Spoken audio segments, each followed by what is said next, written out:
ചടങ്ങിൽ വെച്ച് ആരോഗ്യമന്ത്രിയെ ജനങ്ങൾക്ക് നേരിട്ട് കാണാനും അതുപോലെ തന്നെ ജില്ലയിലെ ഓരോ നിയോജക മണ്ഡലത്തിലെയും പരാതികൾ പ്രത്യേകം ഇരുന്ന് കേൾക്കാനും ആരോഗ്യമന്ത്രി തയ്യാറാകുന്നുണ്ട് എന്നുള്ളതാണ്. ജനങ്ങൾ വലിയ ആശ്വാസത്തോടുകൂടിയാണ് ഈ ഒരു പരിപാടിയിൽ പങ്കെടുത്ത് മടങ്ങുന്നത്.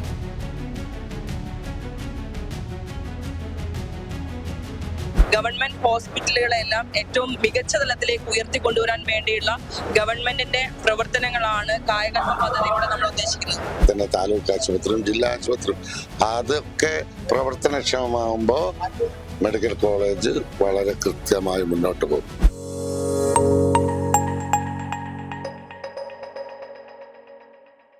നമസ്കാരം. ആരോഗ്യമന്ത്രിയുടെ ജനസമ്പർക്ക പരിപാടി കായകൽപ്പത്തിന്റെ സംസ്ഥാനതല ഉദ്ഘാടനം കോഴിക്കോട് വെച്ച് നടന്നു.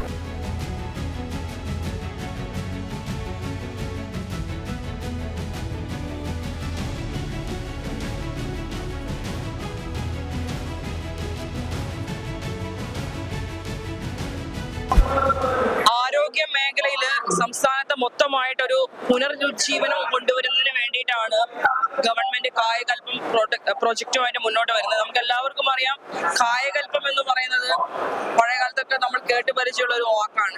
ഒരു വ്യക്തിയുടെ ജീവനെ തന്നെ പുനരുജ്ജീവിപ്പിക്കുക, അല്ലെങ്കിൽ പ്രായമാകുന്ന സമയങ്ങളിലൊക്കെ അവരുടെ യൗവനം തിരിച്ചു കൊണ്ടുവരിക എന്നതാണ് കായകൽപ്പം കൊണ്ട് നമ്മൾ എന്നും മീൻ ചെയ്തിട്ടുള്ളത്. അതേ രീതിയിൽ ആരോഗ്യ മേഖലയിൽ ഒരു പുനരുജ്ജീവനം ഉണ്ടാക്കി കൊണ്ടുവന്ന് ഗവൺമെന്റ് ഹോസ്പിറ്റലുകളെല്ലാം ഏറ്റവും മികച്ച തലത്തിലേക്ക് ഉയർത്തിക്കൊണ്ടുവരാൻ വേണ്ടിയുള്ള ഗവൺമെന്റിന്റെ പ്രവർത്തനങ്ങളാണ് കായകൽപ്പ പദ്ധതിയിലൂടെ നമ്മൾ ഉദ്ദേശിക്കുന്നത്. ഇപ്പോൾ കഴിഞ്ഞ 5 വർഷക്കാലം പ്രത്യേകിച്ച് ആരോഗ്യ മേഖല വളരെയധികം പഴകിയിട്ടൊരു കാലഘട്ടമാണ്. അപ്പൊ അവിടെ നിന്ന് ഇപ്പം കെ മുരളീധരൻ ആരോഗ്യമന്ത്രിയായിട്ട് ചേർക്കും വലിയ ഉത്തരവാദിത്വമാണ്, വലിയ പ്രതിസന്ധിയിലൂടെയാണ് കടന്നു പോകുന്നത് അല്ലേ? അപ്പൊ അതിനെ അതിജീവിക്കാനുള്ള ശ്രമമാണ്. അതിനെല്ലാം അതിജീവിക്കേണ്ടതായിട്ടുണ്ട്. നമുക്ക് എല്ലാവർക്കും അറിയാം, ഒരു പ്രോജക്ട് സ്റ്റാർട്ട് ചെയ്യുമ്പോൾ നിലവിലുള്ള സിസ്റ്റത്തെ പൂർണ്ണമായി മാറ്റിയെടുക്കുന്നതിന് വേണ്ട സമയവും കാര്യങ്ങളൊക്കെ എടുക്കും.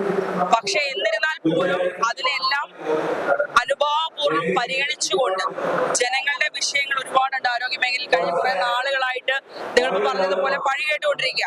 അപ്പൊ അതിനെല്ലാം മാറ്റാൻ വേണ്ടിയിട്ട് ജനങ്ങൾക്കൊപ്പം ജനങ്ങളുടെ പ്രശ്നങ്ങൾ നേരിട്ട് മനസ്സിലാക്കി ഹോസ്പിറ്റൽ അധികാരികളുമായി സംസാരിച്ചുകൊണ്ട് അവരുടെ എല്ലാം ഭാഗത്തുള്ള സഹകരണം ഉറപ്പാക്കി ഒരു ജനകീയമായിട്ടുള്ള ഹോസ്പിറ്റലുകളായിക്കൊണ്ട് കേരളത്തിലെ ആരോഗ്യ മേഖലയെ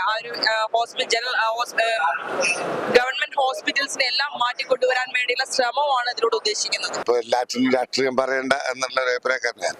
ഇപ്പൊ നമുക്ക് വേണ്ടത് ആരോഗ്യ മേഖല. നമുക്ക് അതിന് കാരണം കോഴിക്കോട് മെഡിക്കൽ കോളേജ് റെഡി ആവണമെങ്കിൽ താഴെ ഹെൽത്ത് സെന്ററുകൾ, പിന്നെ അതുപോലെ തന്നെ താലൂക്ക് ആശുപത്രി, ജില്ലാ ആശുപത്രി, ഈ സബ് സെന്ററുകളൊക്കെ റെഡിയായെങ്കിലേ മേലെ റെഡി ആവുള്ളൂ. ഇല്ലെങ്കിൽ എല്ലാ ആളുകളൊന്ന് മെഡിക്കൽ കോളേജിലേക്ക് വരും. അപ്പൊ താഴെ ഇത് സംവിധാനിക്കാനാണ് ആദ്യം ഒരുങ്ങുന്നത്. ജില്ലാ FHCയും CHCയും അതുപോലെ തന്നെ താലൂക്ക് ആശുപത്രിയും ജില്ലാ ആശുപത്രിയും അതൊക്കെ പ്രവർത്തനക്ഷമമാകുമ്പോൾ മെഡിക്കൽ കോളേജ് വളരെ കൃത്യമായി മുന്നോട്ട് പോകും. അതാണ് മന്ത്രിയുടെ കാഴ്ചപ്പാട്, അതാണ് എന്നാണ് ഞാൻ മനസ്സിലാക്കുന്നത്. തീർച്ചയായിട്ടും വലിയ കോൺഫിഡൻസിലാണ്, എല്ലാവരും വലിയ കോൺഫിഡൻസിലാണ്. ഡോക്ടർമാര് എവിടെയാണോ പിന്നെ സ്റ്റാഫ് പാറ്റേണിലെ കുറവ്, ഡോക്ടർമാരുടെ വിശേഷിച്ച് അതുടനെ അപ്പോയിന്റ്മെന്റ് ഉണ്ടാകുമെന്നാണ് മനസ്സിലാക്കുന്നത്. പോയ സർക്കാരിന്റെ കാലത്ത് ഏറ്റവും അധികം പഴി കേട്ടത് ആരോഗ്യ വകുപ്പായിരുന്നു. നിരവധി ചികിത്സാ പിഴവുകളുടെയും അതുപോലെ തന്നെ ആരോഗ്യമന്ത്രിയുടെ ഭാഗത്തുനിന്നുണ്ടായ പല തെറ്റായ പെരുമാറ്റത്തിന്റെയും എല്ലാം പേരിൽ കഴിഞ്ഞ ഒരു 5 വർഷക്കാലം ആരോഗ്യവകുപ്പ് കേൾക്കാത്ത പഴികൾ ഉണ്ടായിരുന്നില്ല. ഇതിനെല്ലാം പരിഹാരം കാണണം എന്ന ഉദ്ദേശത്തോടു കൂടിയാണ് പുതിയ ആരോഗ്യമന്ത്രിയായിട്ടുള്ള കെ മുരളീധരൻ രംഗത്തിറങ്ങിയിരിക്കുന്നത്. ഇതിന്റെ അടിസ്ഥാനത്തിലാണ് ആരോഗ്യമന്ത്രി ഒരു ജനസമ്പർക്ക പരിപാടിക്ക് തന്നെ തുടക്കം കുറിക്കുന്നത്. അതിന്റെ സംസ്ഥാനതല ഉദ്ഘാടനമാണ് ഇന്ന് കോഴിക്കോട് വെച്ച് കായകൽപ്പം എന്ന പേരിൽ നടക്കുന്നത്.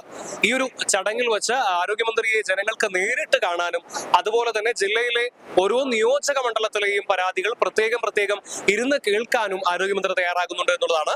ജനങ്ങൾ വലിയ ആശ്വാസത്തോടുകൂടിയാണ് ഈ ഒരു പരിപാടിയിൽ പങ്കെടുത്ത് മടങ്ങുന്നത്. തങ്ങൾക്ക് ആരോഗ്യമന്ത്രിയെ നേരിട്ട് കാണാനും തങ്ങളുടെ പ്രശ്നങ്ങൾ ആരോഗ്യമന്ത്രിക്ക് മുന്നിൽ അവതരിപ്പിക്കാനും സാധിച്ചു എന്നുള്ളത് വലിയ ഒരു സന്തോഷമാണ് ഇവിടെയുള്ള സാധാരണക്കാരായ ജനങ്ങളിൽ ഉണ്ടാക്കുന്നത്. അതുപോലെ തന്നെ നമ്മുടെ നാട്ടിലെ ഏറ്റവും സാധാരണക്കാർ ഉപയോഗിക്കുന്ന പ്രാഥമിക ആരോഗ്യ കേന്ദ്രങ്ങളിലേത് മുതൽ ജില്ലാ ആശുപത്രികളിലേത് വരെയുള്ള പ്രശ്നങ്ങൾ എന്തൊക്കെയാണ് എന്നുള്ളത് പഠിക്കുന്നതിന് വേണ്ടി ആരോഗ്യമന്ത്രിയും അതുപോലെ തന്നെ MP-മാരും അതുപോലെ തന്നെ സ്ഥലം MLA-മാരും ആരോഗ്യ പ്രവർത്തകരും അടങ്ങുന്ന ഒരു സംഘവും ഇവിടെ ഓരോ നിയോജക മണ്ഡലത്തിലെയും ആരോഗ്യ പ്രവർത്തകരെ കാണുകയും അവരുടെ പരാതികൾ കേൾക്കുകയും അതിന് പരിഹാരം കണ്ടെത്തുന്നതിന് വേണ്ടിയുള്ള നിർദ്ദേശങ്ങൾ എന്തൊക്കെയാണ് എന്നുള്ളത് പറയുകയും ചെയ്യുന്നുണ്ട് എന്നുള്ളതും വലിയ ആശ്വാസമാണ്. എന്ത് തന്നെയായാലും ആരോഗ്യ വകുപ്പിനെ കുറ്റമറ്റതാക്കി തീർക്കുക എന്നൊരു വലിയ ഉദ്ദേശത്തിന് അല്ലെങ്കിൽ വലിയൊരു ഉത്തരവാദിത്തത്തിന് കെ മുരളീധരൻ തുടക്കം കുറിക്കുമ്പോൾ അത് എപ്രകാരമാണ് കേരളത്തിന്റെ ആരോഗ്യ മേഖലയിൽ മാറ്റങ്ങൾ ഉണ്ടാക്കുക എന്നുള്ളതാണ് ഇനി നാം കാണേണ്ടിയിരിക്കുന്നത്. കോഴിക്കോട് നിന്ന് നിഹൽ കക്കാടത്ത്, മറുനാടൻ മലയാളി.